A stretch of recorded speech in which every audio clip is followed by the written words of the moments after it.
And hello, everyone. It is Tom. It's FANzine Live, and we are looking at my summer project, among other things. I've been gone for a while. It's good to be back.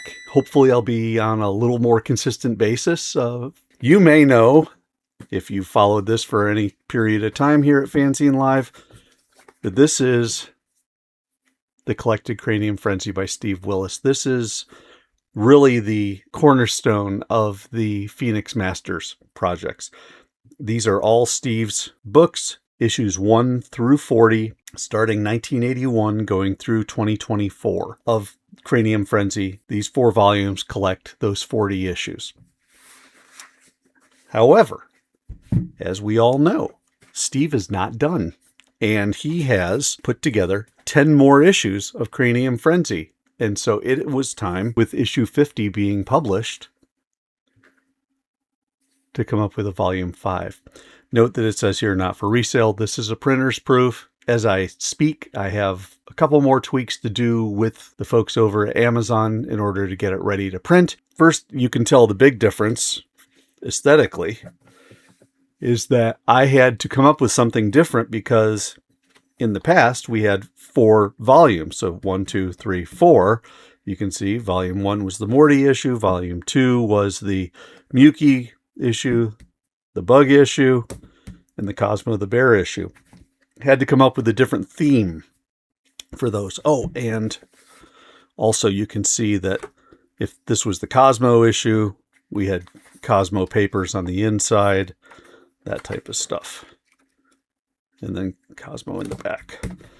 And the same goes with the likes of Morty, the dog, on these ones in the first issue.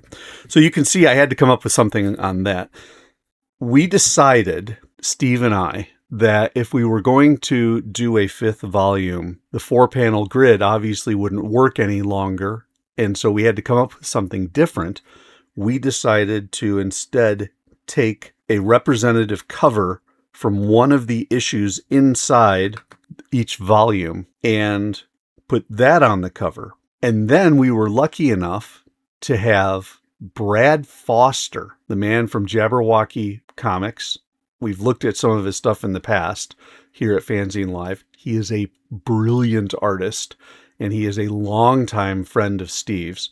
He has done the color covers. And so we start with Cranium Frenzy 5 here, but I can show you the covers on the others just so you can see how those are going to look.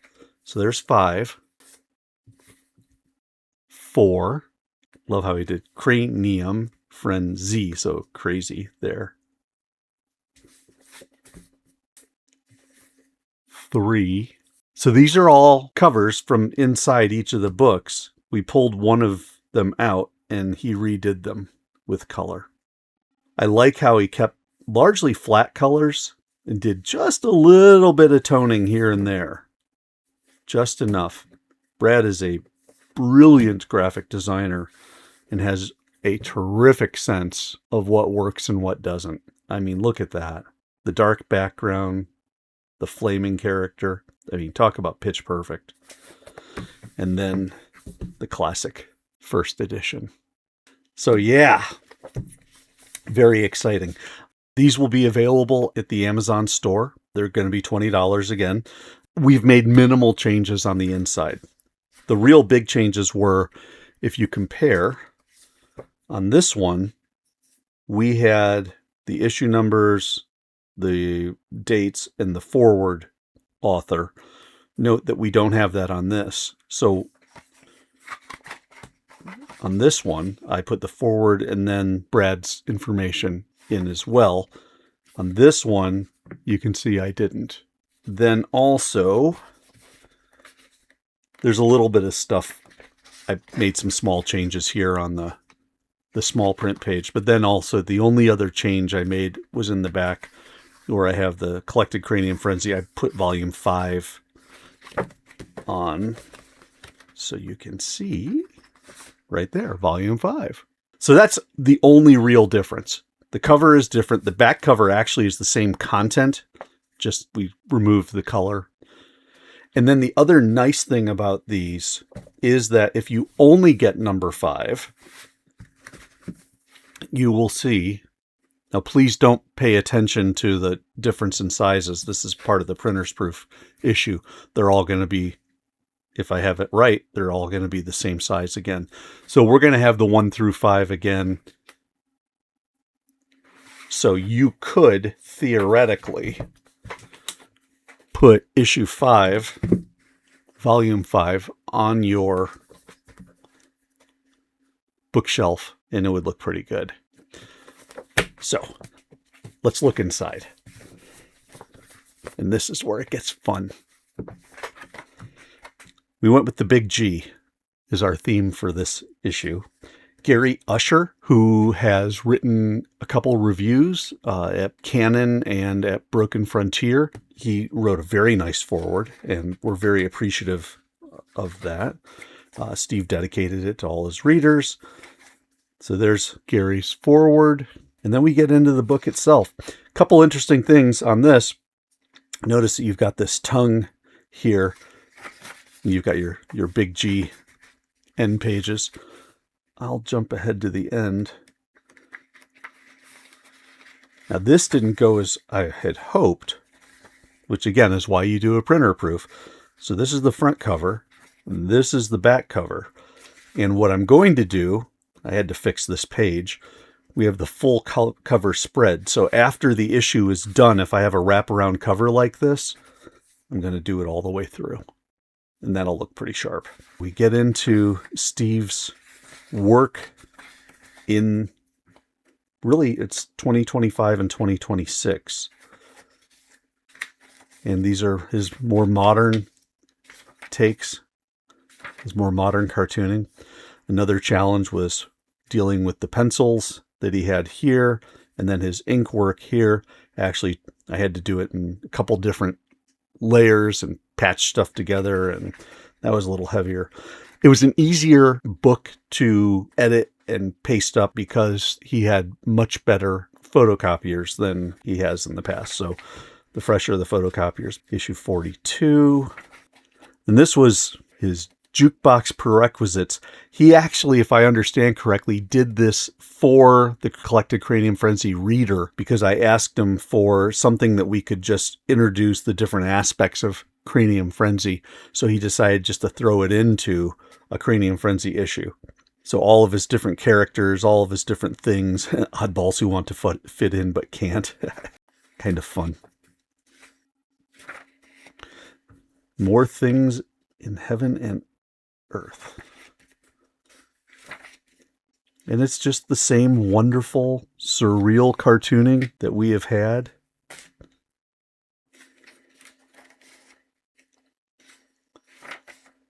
The funniest joke in the world returns. This time we've got an FBI warning about civil copyright infringement. Banjo Girl, who I swear looks like Richard Simmons. I've always thought that looks like Richard Simmons. Morty being Morty. But yeah, the book just turned out really good. The blacks look good. We're using that same Amazon printing with the kind of cream-colored paper, which I love. Kind of gives a timeless feel to this. Issue 44. This is an interesting character. He's a brand new character. If you follow current events, you might actually have an idea of where this character comes from. He's got a slight resemblance to somebody who has an office in the White House right now. This is a great issue. Steve has come up with this way to talk about the way in which we interact with our devices and how it actually is turning us somewhat into zombies. And if you walk around in a major city downtown, you'll probably see a lot of that. And I probably would be among those because I'm guilty of being addicted as well to my digital device. Then the big G comes in. We have some fun. And of course, you got the people still clicking on their phones, though it's not a phone in this case. There's the original Cranium Frenzy 45. And then Brad did this version with Cranium Frenzy number 5. Interesting note that the hair on here is red, and the combination of sand and stubble is also red. He did such a good job pulling these parts out that were black and switching them to red and keeping the rest good. Also, he turned the black cacti. He turned those nicely. I mean, he just did a masterful job with the coloring. Anyway, Steve then decided to do an issue with a bunch of shorts.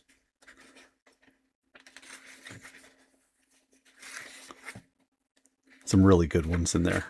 I've enjoyed these. I mean, anytime you can get a page.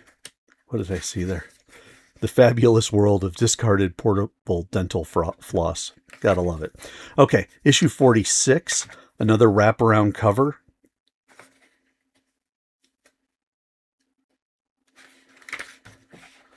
And so you'll see that at the back. Then he's got his hardcore, hard-boiled characters, Donegan and Flanagan, which again is another fun one. And then he wraps up with his clowns. And again, that's going to get fixed as well. I missed out on putting the caption in, and then of course the front cover needs to go there so you can see the full wraparound effect.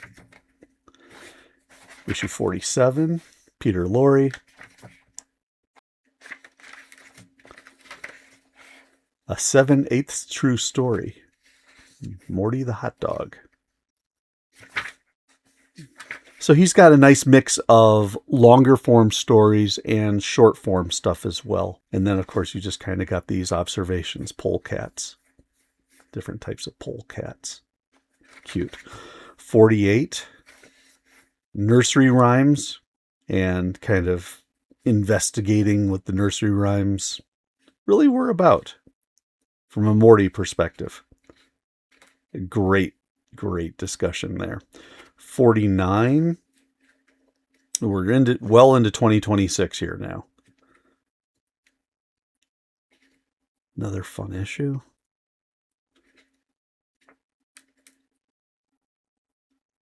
And the cartooning is just incredible. I say it every time. I mean it every time. Steve is just a master at these things. And then number 50. And he wanted to do kind of a reflection because he knew that he was going to be taking a break after issue 50. And so this is kind of a culmination type of issue. And it's all about stars. I did a FANzine Live real short look at issue 50 by itself when it came out. But it's a beautiful reflection, kind of using the stars motif to reflect on his life, his cartooning career, his work with Starhead, and how Morty came along. Of course, you got to have Sebastian Cabot. And some of the other things that have happened in his work from Hamlet. And then just kind of wrapping things up. He did his own biography on this one. In the past, you will see that we had that where I would typeset this stuff for him. This time, he decided to actually handwrite it all. So he has his own little bio there. And then, of course, the Phoenix production stuff. And we're all done.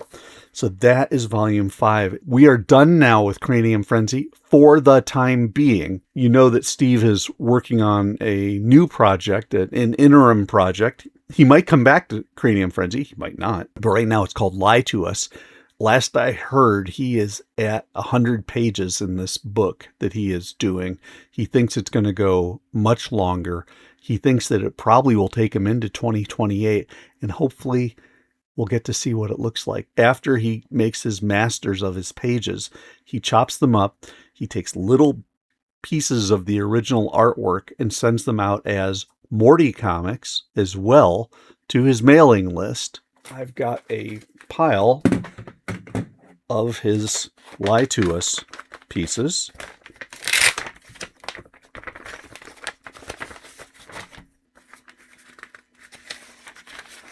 So this is a piece of Lie to Us, page 14, panel 4, Morty Comic 14,000. He did this back in May.